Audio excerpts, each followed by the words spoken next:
लगातार चौथे दिन शिखर बनाने के बाद बाजार में हल्का सा कंसोलिडेशन।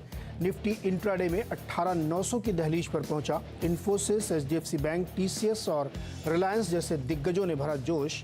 बैंक निफ्टी में सबसे ज्यादा तेजी। नैस्डैक में उछाल के दम पर आईटी शेयर्स में जोरदार तेजी। निफ्टी आईटी इंडेक्स 2% से ज्यादा ऊपर। साथ ही मेटल और एनबीएफसीज में भी खरीदारी। हालांकि एफएमसीजी में आज हल्की मुनाफा वसूली। जफरीज के 3100 के टारगेट से आरआईएल में खरीदारी। शेयर करीब 6 महीने की ऊंचाई पर पहुंचा। नवंबर में 19% घटी बजाज ऑटो की बिक्री। अनुमान से भी कम रही सेल्स। शेयर करीब 2% फिसला। वहीं करीब 12% बढ़ी स्कॉट्स की ट्रैक्टर बिक्री।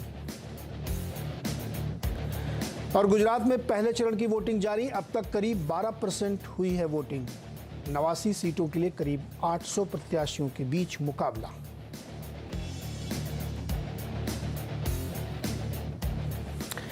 तो बाजार में चौतरफा हरियाली, चौतरफा खरीदारी का माहौल और मिड कैप में काफ़ी ज़्यादा तेज़ी। और निफ्टी भी करीब 70-75 पॉइंट मजबूती के साथ 18,835 यानी 19,000 से 165 पॉइंट पीछे है। तो वो भी अब काउंटडाउन शुरू ही हो जाएगा। और बैंक निफ्टी 43,384 पे ट्रेड कर रहा। तो एक बहुत ही स्ट्रॉन्ग ट्रेड कह सकते हैं आप। 2.7:1 लगभग 3 शेयर बढ़ने वाले के सामने 1 शेयर गिरने वाला है। तो स्ट्रॉन्ग मोमेंटम और उसी की वजह से चौतरफा हरियाली तेज़ी है। कुछ कुछ पॉकेट्स में जहाँ बहुत तेज़ी आई थी, जैसे एफएमसीजी में बहुत अच्छी मूवमेंट देखने को मिली थी, तो आज वहाँ पे नेस्ले से शेयर्स में 4-5% की गिरावट है। थोड़ी सी लोग प्रॉफिट बुकिंग कर रहे हैं। एचयूएल भी करीब 3.25% कमज़ोर है, लेकिन ब्रॉडर मार्केट में तेज़ी है। निफ्टी के 50 में से 30 शेयर्स में ज़बरदस्त तेज़ी देखने को मिल रही है। इस सेंसेक्स के 30 में से 18 शेयरों में मजबूती है। ये जो 2 लाइन्स आपको दिख रही है, एडवांस डिक्लाइन की हैं। देखिए 2047 शेयर बढ़ने वाले और 757 घटने वाले, इस तरीके का ब्रॉडर मार्केट है। आज के मेहमान हैं सर्वेंद्र श्रीवास्तव, जो बताएंगे, आपके सवालों के तमाम जवाब देंगे। आप जो भी सवाल पूछेंगे उसका। और आज सर्वेंद्र ने काली टाई पहनी है। काली है ना सर्वेंद्र? ये जी सॉरी, डार्क है, डार्क ब्लू है, navy blue. I think navy blue का क्या मतलब है? वैसे थोड़ा कलर दूसरा दिख रहा है। नेवी ब्लू कलर क्या डिनोट करता है? जी जी नीरज जी, नमस्कार। मैंने कहा कि नेवी ब्लू टाई क्या इंडिकेट करती है, क्या बताती है? देखिए 3 कलर की टाई रहेंगी। जहाँ तक लाल, हरी और एक ब्लू रहती है। जहाँ पे आप थोड़ा जहाँ आपका बायस रिस्क रिवॉर्ड, जहाँ पे न्यूट्रल्स रहते हैं, या जहाँ पे आप थोड़ा वेट एंड वॉच या कम ट्रेड्स लेना चाहें तो वो रहेगी। और बाकी तो लाल और हरी, तो जहाँ पे क्लियर डायरेक्शन रहेगा वहां पहनने की कोशिश करते हैं। तो 10-12 दिन से लाल टाई पहनी थी, वो तो उतर गई। कारण यही है कि भाई देखिए, जो 4 दिन पहले 18,550 का जो स्टिकी विकेट था, जो हर्डल था स्पॉट के लिए, तो निफ्टी तो 18,850 तक आ गया। बट बैंक निफ्टी का अगर आप लेवल देखें 4 दिन पहले का, वो तकरीबन वही 43,500 के आसपास था। तो 43,500 के आसपास ही बैंक निफ्टी चल रहा है। तो निफ्टी का जो ब्रेकआउट है, डेफिनेटली जिसको हम बोलते हैं कि एक फिल्टर अगर हम डालें 200-300 पॉइंट का, तो वो उसने उसको पार किया। और अब एक ब्रेकआउट, अब आपको ये मान के चलना पड़ेगा, ये ट्रेडर्स के लिए व्यू है। लॉन्ग टर्म रिस्क तो मैं भी नहीं बोलूंगा उतने सुधरे हैं, बट वो पिक्चर उतनी मेरी क्लियर नहीं है अभी। बट ट्रेडर्स के लिए आई थिंक अब नीचे में अगर कोई भी करेक्शन 100-150 पॉइंट का आता है, तो उसमें लेने के रिस्क बन जाएंगे। थॉट वही रहेगा कि 18,500, 18,550 का जो एरिया पहले जो हर्डल था, उसके आसपास अब आपको वहां पे थोड़े सपोर्ट्स आते हुए दिखेंगे। तो किसी कारण से अगर 100-150 पॉइंट घटता है, 18,650, 18,700 के आसपास स्पॉट आता है, तो आई थिंक 18,500 के नीचे स्टॉप लॉस रख के डेफिनेटली लॉन्ग साइड के ट्रेडिंग बेट्स बनेंगे। तो ये हाई रिस्क ट्रेडर्स के लिए व्यू है। जिनको थोड़ा अभी जो लोग अभी स्टिल बाजार टटोल रहे हैं, वो फिर मेरे हिसाब से 1 हफ्ता 10 दिन वेट कर सकते हैं। इलेक्शंस भी अब आ गए हैं, तो आई थिंक ये वीक मेरे हिसाब से थोड़ा उसमें वेट कर लेने के लिए है। बट जो ट्रेडर्स हैं, हार्डकोर है, जिनको रोज करना है, या जो हाई रिस्क हैं, उनके लिए आई थिंक 100-101 पॉइंट गिरावट आए तो निफ्टी में 18,650, 18,700 के आसपास एक ट्रेडिंग प्ले में बाय बनता है। 18,500 के आप नीचे स्टॉप लॉस रखेंगे। और मेरा भी मानना यह है कि 19,000, 19,200 तक के स्तर उसके बाद बाजार छू सकता है। ओके, इस बीच एक और अच्छी खबर है मार्केट के लिहाज से। देखिए, हालांकि इकोनॉमी खबर है। नवंबर में जो मैन्युफैक्चरिंग पीएमआई है वो 55.7 आया है, जो 0.2% पिछली बार से ज़्यादा है। और ये हमेशा ध्यान रखिए कि जब ये मैन्युफैक्चरिंग पीएमआई यहाँ पे बढ़ा है, परचेजिंग मेजर इंडेक्स, इसका मतलब ये होता है कि जो कंपनीज़ हैं, जो किस तरीके की वो ऑर्डर्स दे रही हैं, किस तरीके की उनका एक्टिविटी है, उससे अंदाज़ा लगता है। तो ये बढ़ के आना अपने आप में ये काफ़ी सिग्निफिकेंट है। 55.3 से बढ़ के 55.7 पीएमआई, ये भी इंडिकेट करता है कि तेज़ी का माहौल इकोनॉमी में भी आपको देखने को मिल रहा है। तो आज का दिन बहुत अच्छा है, सब तरफ खरीदारी का माहौल और सब तरफ अच्छी खबरें जो मार्केट के लिए सपोर्ट करने वाली हैं। तो बहुत सारे सवाल हैं लोगों के, फटाफट चलते हैं उनके पास। दिल्ली से ऋषि पांडे हमारे साथ जुड़ रहे हैं। ऋषि पांडे जी, बताइए क्या सवाल है आपका? सर मेरे पास एमटीएनएल के 6000 शेयर है, 23 रुपए 60 पैसे पे। 23.60। और ये 23 रुपए 60। Okay okay. Sarvan ji, MTNL में 22.50 नहीं 23.60 में खरीदे उन्होंने, क्या करना चाहिए इनको? देखिए, मेरे हिसाब से कोई बहुत बड़ा ट्रेडिंग प्ले वाला तो स्टॉक है नहीं, और जो पीछे से आई थिंक काफी चल गया, उसके बाद करेक्शन आ गया, मुझे बहुत ज्यादा ट्रैक्शन यहाँ नहीं लग रहा है। बट इनको थोड़ा टाइम देना पड़ेगा। ये स्टॉक वैसा है कि बहुत फास्ट मोमेंटम वाला स्टॉक कभी रहा नहीं है लास्ट, अगर आप 1-2 साल से देखें तो। अगर टाइम दे सकते हैं 6 से 9 महीना, तब तो आई थिंक स्टेट में बने रहे, और इसमें ट्रैक्शन मोमेंटम 36-37 के ऊपर ही बिल्ड होगा। उसके पहले तो आई थिंक इसमें बड़ा ट्रैक्शन बिल्ड नहीं होगा। इन द मीन टाइम जब तक वो नहीं कर पा रहा है, तब तक मोटा मोटी मुझे लगता है 18 रुपए से लेके 36 रुपए की रेंज रहेगी, जो कि लास्ट 1.5-2 साल से पकड़ के चल रहा है। तो आई थिंक जितना 20 के पास रहेगा तो आई थिंक अपने लोअर रेंज के आसपास आ जाएगा। तो ट्रेड में बने रहे तो बने रहे, लेकिन 6 से 9 महीने दें, और 36 का ब्रेकआउट होना यहाँ जरूरी है अगर इनको और अच्छे पैसे इसमें कमाने हैं तो। ओके, होल्ड कर सकते हैं, और समय देना पड़ेगा अगर आपको इसमें ज़्यादा प्रॉफिट बनाने की इच्छा रखते हैं अगर आप तो। हमारे साथ अगले मेहमान हैं प्रवीण, अंबाला से हमारे साथ जुड़ रहे हैं। प्रवीण जी नमस्कार, बताइए क्या सवाल है आपका? नमस्कार सर, प्रणाम, कैसे हैं सर? मैं एकदम अच्छा हूँ, आप कैसे हैं सर? अच्छा, बहुत बढ़िया सर। अच्छा सर, मेरे को कोई नॉलेज नहीं है, बट मैंने मार्केट देखते देखते अभी कुछ महीने से 2-3 महीने से ही देख रहा हूँ। तो मैंने सर ये जब अस्ट्राल भाग रहा था तब 70 शेयर ले लिए थे, 2168 2168 एट द रेट। किस कंपनी के नाम, कंपनी का नाम दोबारा से बताइए प्रवीण, कंपनी नाम दोबारा से बताइए। Astral sir, Astral Astropoly. Okay, Astral, हाँ ठीक जी। है। 70 शेयर है सर 2168 रुपए पे। ठीक है। और अदानी बिल्मर है 100 शेयर एट द रेट 719 पे। ठीक है। टाटा मोटर्स है 500 शेयर है सर 444। ठीक है, एक एक करके लेते हैं। सर्वेंद्र बताइए पहले तो एस्ट्रल क्या करना चाहिए इनको? देखिए, काफी ओवरबॉट शेयर है। ये तो नसीब है कि थोड़ा करेक्शन में चढ़े, और या तो मुझे नहीं मालूम कि जब 2500 से लौट रहा था तब इन्होंने लिया, या 2100 से 80 से 2500 तक गया तब इन्होंने लिया। अगर पहले लिया होता तो इनको डेफिनेटली इसको थोड़ा बेचना भी चाहिए था, बहुत ओवरबॉट स्टॉक है। लेकिन अगर गिरावट में लिया है तो आई थिंक फिर भी औरों से तो स्टिल ये बेटर है। इनका बहुत ज्यादा दूर नहीं है रेट। थॉट यही है कि यहाँ पे एक जो गिरावट हमको देखी 2650 से लेके तकरीबन 2650 से लेके जो 1800 तक की गिरावट आई, 1870 तक की, आई थिंक वो उसको ये पचा रहा है। बट पैटर्न्स उतने इंकरेजिंग मेरे हिसाब से बन नहीं रहे। तो आई थिंक अभी एक टाइट रेंज बाउंड ट्रेड है यहाँ पे, और मेरे हिसाब से 860 से लेके तकरीबन 1920 तक के यहाँ पे जो है कंसोलिडेशन हो रहे हैं। बट अब इसका ब्रेकआउट या ब्रेकडाउन से क्लियर आएगा कि इसमें क्या होने वाला है। बट 1850 के नीचे मेरे हिसाब से इनका एक स्टॉप लॉस जरूर होना चाहिए, क्योंकि हाई बीटा स्टॉक है। 200 day long term averages, short term, medium term, सारे जो आप स्तर लेके चलते हैं उनके नीचे किसी कारण से चल रहा है। जब बाजार अपना हाई बना रहा है तो ये ऑलमोस्ट, मैं ये नहीं बोलूंगा 52 वीक लो पे, बट ये ऑलमोस्ट अपने 6 महीने के लो पे है। तो ये कोई बहुत अच्छा संकेत नहीं है। रिलेटिव स्ट्रेंथ यहाँ पे बहुत वीक है, अच्छा संकेत नहीं है। तो आई थिंक इनका स्टॉक बाद में चल सकता है, बट फिलहाल वीक कैटेगरी का स्टॉक है, और अगर 1850 तोड़ेगा तो मुझे लगता है कि नीचे के स्तर और आएंगे। तो वहां पे एक स्टॉप लॉस लगा लें, और फिलहाल ट्रेड में बने रहें। 15-20 दिन में एक बार इसको वापस रिव्यू करें। अगर ऊपर में बाउंस आ गया तो मेरी राय रहेगी कि इसमें से निकल जाए। और अदानी विल्मर में? जी, अदानी विल्मर अगला स्टॉक उनका। जी, देखिए यहाँ पे तो देखिए डेटा तो थोड़ा कम है। तो मुझे खाली आई थिंक 4 क्वार्टर का डेटा यहाँ दिख रहा है, if I am not wrong. और थॉट ये है कि फिलहाल अपनी लास्ट 3-4 महीने की जो ट्रेडिंग रेंज है और ट्रेडिंग प्ले है उसके दायरों के अंदर ही चल रहा है। लोअर एंड पे है, लिस्ट रिस्क एरिया में है, 600-650 के आसपास सपोर्ट्स है, और ऊपर में 800-850 पे हडल है। तो आई थिंक इस ट्रेड में बने रहें, और यहाँ उछाल में ट्रेडिंग करने की कोशिश करें। ऊपर में अगर इनको 800-850 के लेवल्स मिलते हैं तो वहां पे थोड़ा मुनाफा भी बांधें। और तीसरा भी उन्होंने पूछा था टाटा मोटर्स। जी नीरज जी, आपकी आवाज, शुरू की आवाज थोड़ी कट के आ रही है, पीसीआर से मेरा रिक्वेस्ट है। Motors, Tata Motors. Tata Motors सुनाई पड़ा, पहला सेंटेंस के पहले 4 शब्द नहीं सुनाई पड़ते सर। अच्छा, टाटा मोटर्स में बताइए क्या करें? जी जी जी जी जी देखिए यहाँ पे बढ़िया एक गिरावट के बाद एक अच्छा बाउंस आ चुका है, तो with in the short term play अगर इनका 1 से 3 महीने का ध्यान है तो मेरे ख्याल से फिर यहाँ पे पुल बैक में 440 450 पे हर्डल्स रहेंगे और थोड़ा टाइम लगाएगा उनको उनको क्लियर करने के लिए। तो अगर 1 से 3 महीने का व्यू है तो best with in the time frame over हो चुका है तो यहाँ पे निकलने की राय है। बट अगर दायरा 9 से 12 महीने कर सकते हैं तो आई थिंक तब मुझे दिखता है कि 410 415 के आसपास अच्छे सपोर्ट्स हैं और आपको ऊपर में 490 510 के स्तर आते हुए 6 से 9 महीने में 6 से 9 महीने में आपको यहाँ आते हुए दिखने चाहिए। तो आई थिंक फिलहाल वेट एंड वॉच का ट्रेड है और जिनके पास शॉर्ट टर्म पोजीशन है उनको बेचने की राय है यहाँ। शॉर्ट टर्म वाले बेचें और वेट एंड वॉच की पोजीशन है। अच्छा दर्शकों से मेरा निवेदन है कि एक बार में एक ही सवाल पूछे वरना दूसरे को मौका नहीं मिल पाता। लेकिन फिलहाल अगले कॉलर के पास चलते हैं। अवधेश झा जी हमारे साथ जोड़ रहे हैं पटना से। अवधेश जी नमस्कार, सवाल बताइए अपना।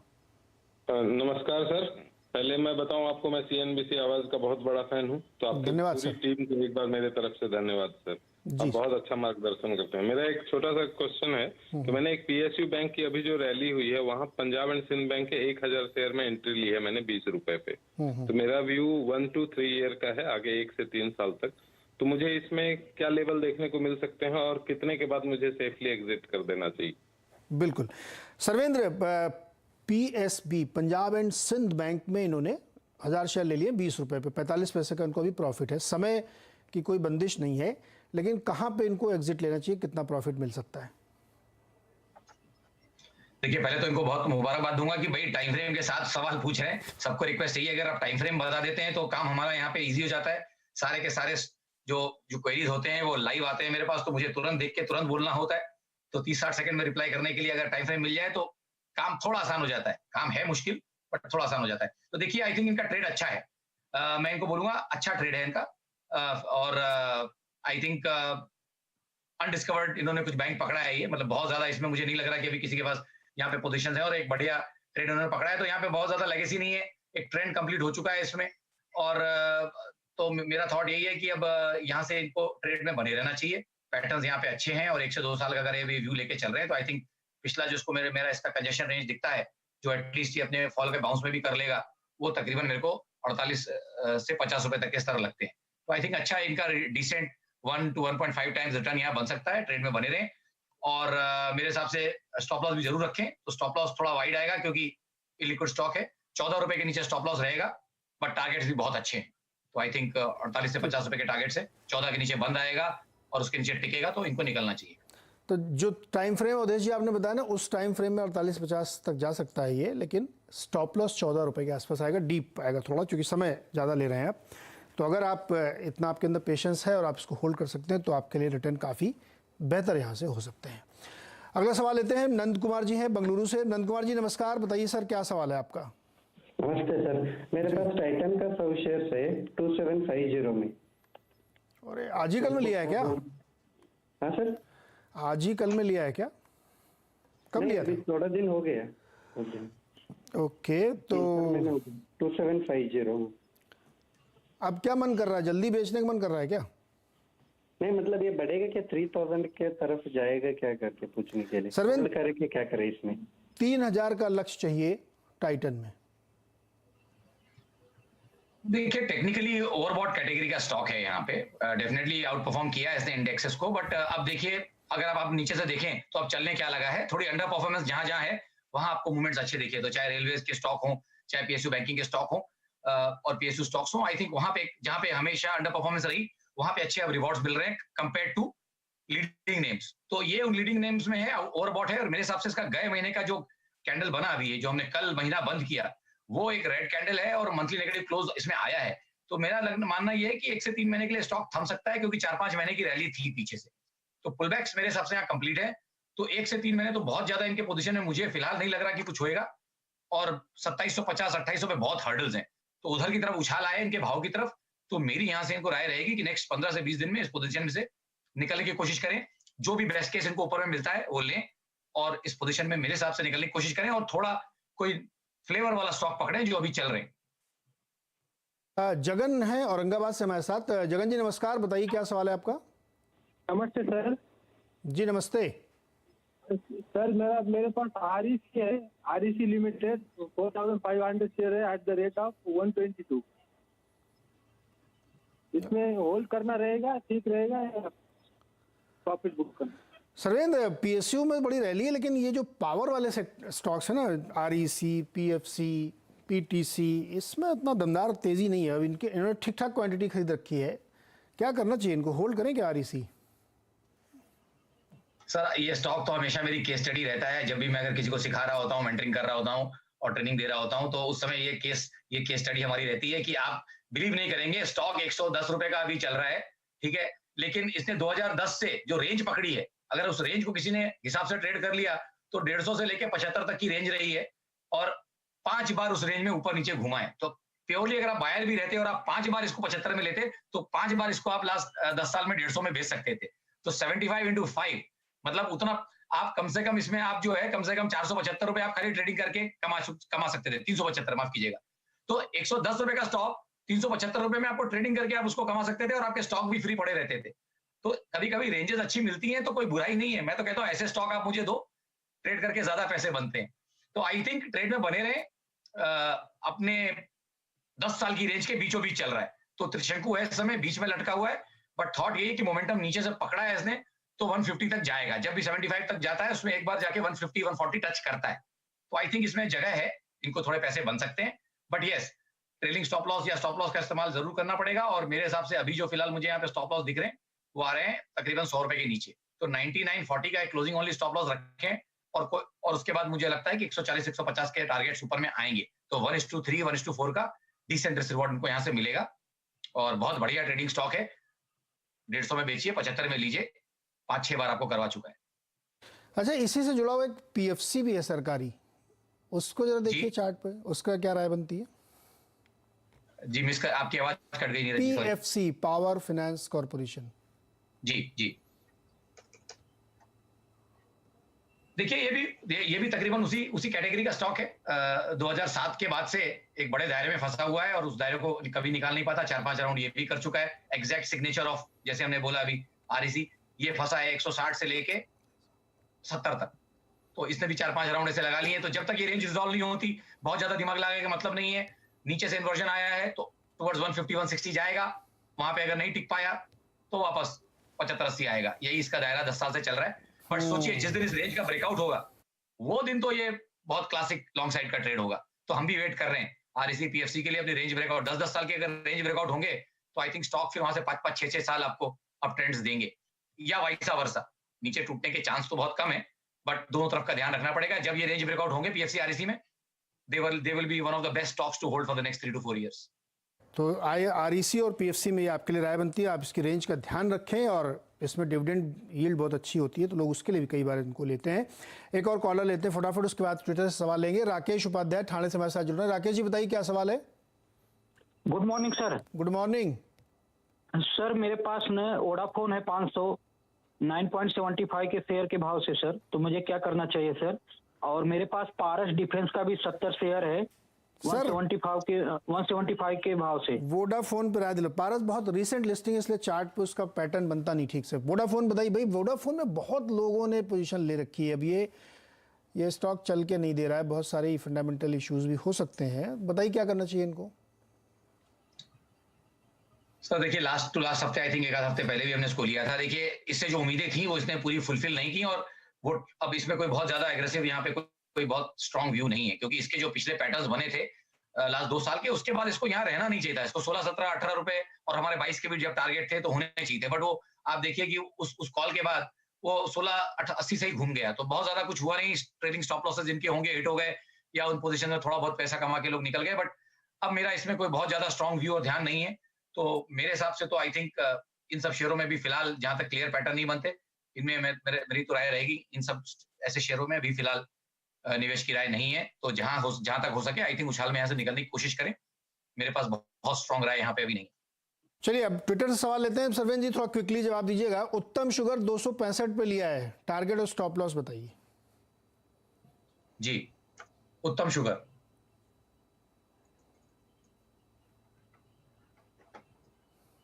देखिए, शुगर के overall setups I think stocks के जो हमने लास्ट वीक भी डिस्कस किया है, शुगर में हमें लगता है कि जो शुगर के रॉ प्राइसेस हैं उनमें एक 15 से 20% का उछाल, एक तेजी बाकी है।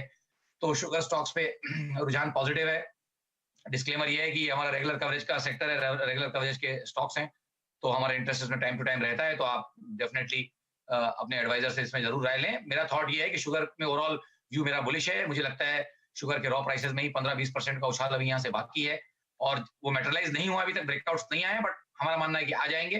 तो आई थिंक यहाँ पे ट्रेड में बने रहने की राय है, और थॉट यही है कि ऊपर में 300-310 के टारगेट्स नेक्स्ट 3 से 6 महीने में ये स्टॉक छू सकता है, बनस्पत अपने लॉन्गर टर्म सेटअप्स और लॉन्गर टर्म एवरेजेस और सपोर्ट्स को तोड़े नहीं, जो कि तकरीबन आ रहे हैं 230 के नीचे। सो 230 के नीचे आपका एक स्टॉप लॉस रहेगा, और ऊपर में आपके टारगेट्स तकरीबन 300-310 के यहाँ पे रहेंगे। जेएम फाइनेंशियल 6,500 शेयर ले रखे शिव कुमार ने 63 रुपए पे, क्या करें बताइए, टारगेट और स्टॉप लॉस? जी Neeraj ji, I think stock का नाम आप लास्ट में बोलिए, क्योंकि पहली लाइन तो कटती है, लास्ट में सुनाई पड़ता है। जी, जेएम फाइनेंशियल। यस जी जी जी जी जी। देखिए, हमारे सेक्टर का स्टॉक है, और सेक्टर के साथ चलता है। बाजार में रुझान अच्छे रहेंगे तो यहाँ पे भी आपको रुझान अच्छे आते हुए दिखेंगे। फिलहाल एक बढ़िया कंसोलिडेशन में फंसा हुआ है। अगर आप देखें तो लास्ट एक मल्टी क्वार्टर करेक्शन यहाँ पे मेरे हिसाब से हो गया, 180 से लेके स्टॉक तकरीबन 60 रुपए तक गिरा। तो ये तो वो स्टॉक है जिसने 2017-18 में हाई बना लिए थे। तो आई थिंक एक बढ़िया यहाँ पे रिट्रेसमेंट करेक्शन हो चुका है बहुत, जो उसको हम बोलते हैं कि स्टॉक में जो जहर है वो कहीं इसमें निकल चुका है। तो आई थिंक 60 रुपए से बहुत नीचे जाना अब नहीं चाहिए, और ऊपर में मुझे लगता है कि यहाँ पे टारगेट्स आपको अच्छे मिलेंगे। तक तो मुझे जो दिख रहा है इमीडिएटली, मुझे लगता है 100-110 के टारगेट्स यहाँ पे रहने चाहिए, आने चाहिए 9 से 12 महीने में। और 60 रुपए 58 रुपए 40 पैसे पे आप अगर स्टॉप लॉस रखते हैं तो एक बहुत बढ़िया ट्रेड यहाँ से रिस्क रिवॉर्ड का बनता है। 9 से 12 महीने प्लस आपको टाइम यहाँ पे देना पड़ेगा। सिंह ने दीपक नाइट्राइट का कॉल ऑप्शन लिया है 2350 स्टॉक प्राइस का, 21 रुपए पे दिसंबर एक्सपायरी, क्या करना चाहिए? दीपक नाइट्राइट का 2100 का कॉल लिया हुआ है। 2350 का 2350 का कॉल लिया हुआ है। नहीं सर, आई थिंक बहुत दूर है स्ट्राइक अभी तो इनकी, और जिस तरह की इसमें गिरावट आ गई है, जिस तरह के इसमें सेटअप्स बन गए हैं, आई थिंक वो प्राइस आने में तो टाइम है। तो आई थिंक इस महीने में तो इन द मनी आना मेरे हिसाब से मुश्किल है। तो मेरे हिसाब से तो छोटा स्टॉप लॉस लगाएं या कॉस्ट पे स्टॉप लॉस लगाएं और ट्रेड में से निकलने की कोशिश करें। अभी 20 रुपए पे है समय, भाई साहब आप निकल जाइए इसमें से, वरना नुकसान हो सकता है। आदित्य बिरला कैपिटल 138 में लिया है, क्या करें? जी,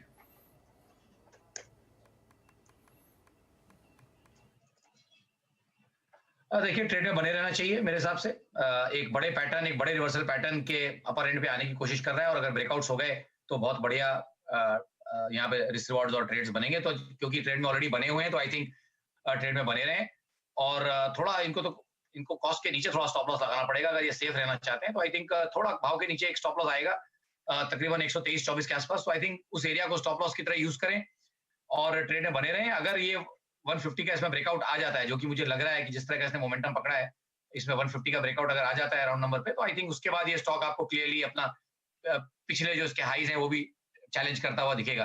12 महीने प्लस का समय लगेगा, बट मेरा मानना यह है कि जिस तरह के इसने बेसिस बना लिए हैं, इवेंचुअली 12 से 24 महीने में ये जाके अपने 250 के जो ऑल टाइम हाईज हैं उनको जाके चैलेंज करेगा।